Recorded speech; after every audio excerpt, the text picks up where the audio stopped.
Hi friends, எல்லோரும் எப்படி இருக்கீங்க? நல்லா இருக்கீங்களா? இன்றைக்கி நம்ம என்ன செய்ய போகிற டிஷ்ஷுனா சிம்பிளான ஒரு டிஷ்ஷு. எப்போவுமே பீட்ரூட் நம்ம பொரியல் வணக்குவோம், அதில் 2-3 வகை சீவிட்டு பண்ணுவோம், காயை நறுப்போம். இன்றைக்கி நம்ம பீட்ரூட் பச்சடி பண்ண போகிறோம். எப்படி பண்ணலாம்? முதல்ல நம்ம பீட்ரூட் வந்து ஒரு காய் சீவி எடுத்திருக்கேன். இந்த இப்போ நீங்கள் நிறைய பேர் இருக்குன்னா நம்ம 2-3 காய் எடுத்துக்கலாம். இதில் சின்ன காய், நல்ல ஒரு பெரிய காயை எடுத்துருக்கேன். இதை நம்ம முதல்ல கொஞ்சம் வேக வைப்போம். அடுப்பை பார்த்துருக்கோம்.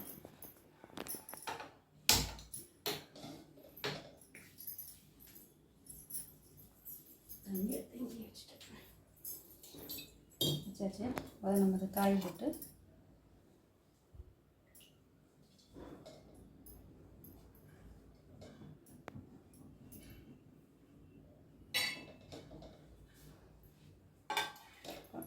போட்டோம். இப்போ கொஞ்சமாக தண்ணி ஊற்றிட்டு பார்த்துக்கணும்.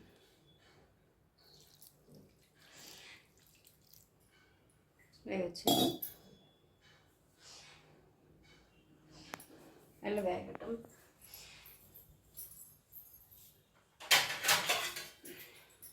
நம்ம சிம்மில் வச்சு இது மூடி வச்சுக்கலாம். கொஞ்சம் அப்படியே வேகட்டும் விட்டேன்.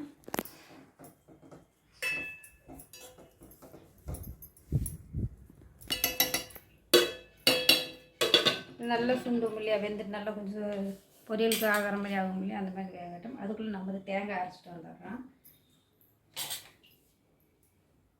ஒரு துண்டு இஞ்சி,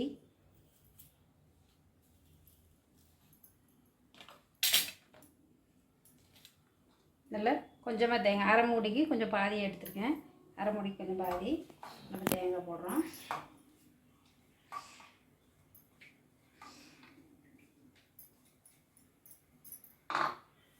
தேங்காய் போட்டாச்சு. ஒரு துண்டு இஞ்சி, ஒரு கொத்து கருவேப்பிலை,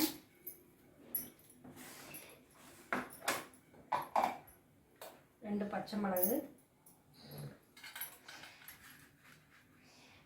ஒரு ஸ்பூன் ஜீரகம்,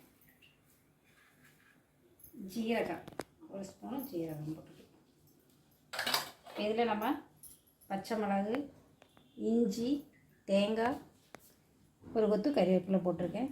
இதை நம்ம கொஞ்சம் அரைச்சிக்கலாம். முதல் ஒரு திருப்பிட்டு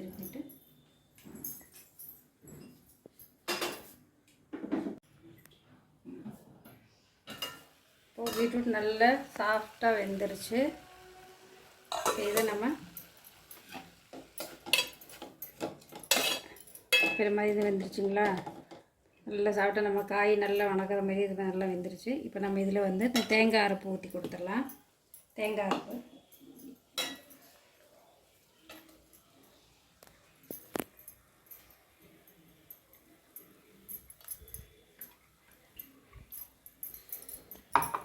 லைட்டாக மிக்ஸி அலம்பிட்டு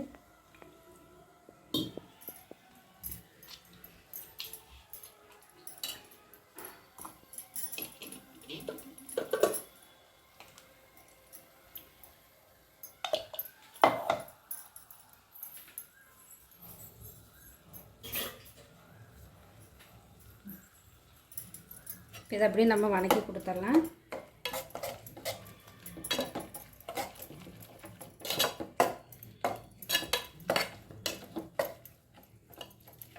இது வணக்கும்போது நல்லா அந்த பச்சடி வாசனை வரும். இதை நல்லா வணக்கிட்டு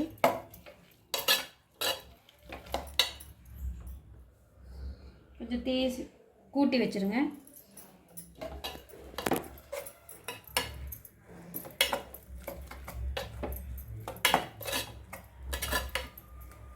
லைட்டாக நம்ம உப்பு போட்டு கொடுக்கலாம். உப்பு போடலை, இப்போ நம்ம உப்பு போடலாம். உப்பு கொஞ்சம்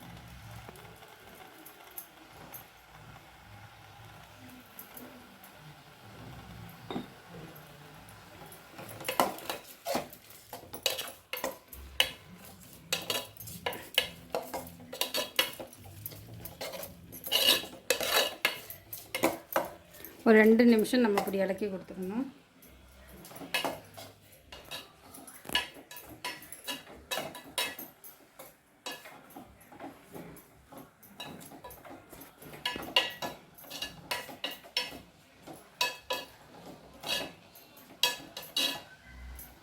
நம்ம ஏற்கனவே நம்ம காய் வேக வச்சுட்டோம் இல்லையா, இந்த தேங்காய் மட்டும் ஒரே நம்ம எப்படி மோர் குழம்புல வச்சு நம்ம ஒரு கொதியில் இறக்கணும் இல்லையா, அதே மாதிரி பெரிய அடை கொடுத்துட்டு ஓரளவுக்கு நம்ம இது சுண்டனதுக்கப்புறம் நம்ம மோர் ஊற்றி கொடுத்தோம்னா, மோரில் தயிர் நல்ல கெட்டி தயிர் திருப்பிட்டு ஊற்றிடுவோம்.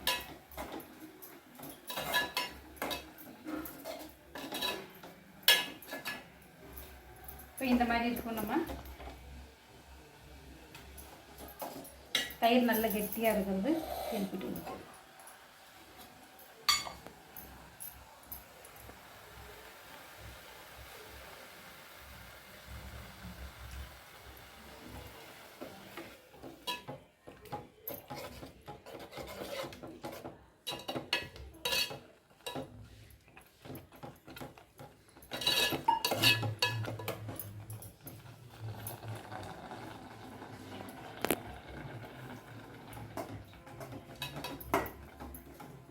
இன்னும் கொஞ்சம் நம்ம மோர் ஊற்றிக்கலாம்.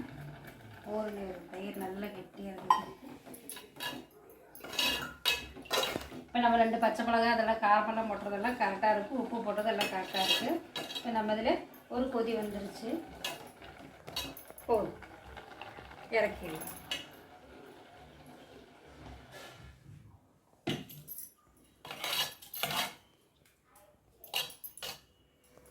இதில் நம்ம தாளிக்கலாம்.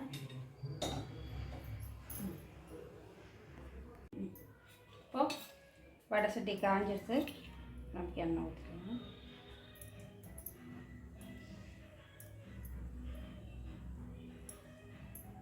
லைட்டாக கடுகு,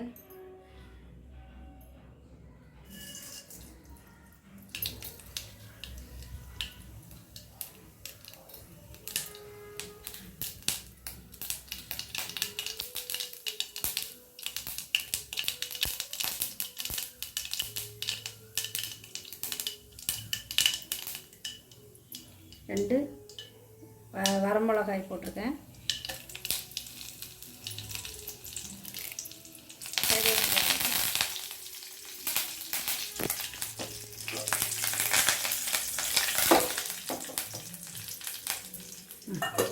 சூடு போடுங்க.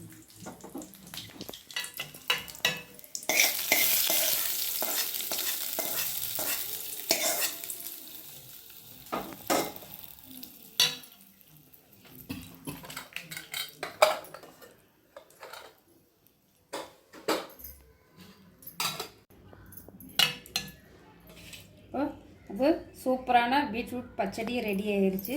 சாதத்துக்கு சாப்பிட நல்லா டேஸ்ட்டாக இருக்கும். நம்ம இந்த மோர் குழம்பு எப்படி இருக்குமா, ஆனால் இது கொஞ்சம் வித்தியாசமாக இருக்கும், வாசனையும் நல்லாயிருக்கும். சூப்பரான பச்சடி ரெடி. சொல்லிடலாமா?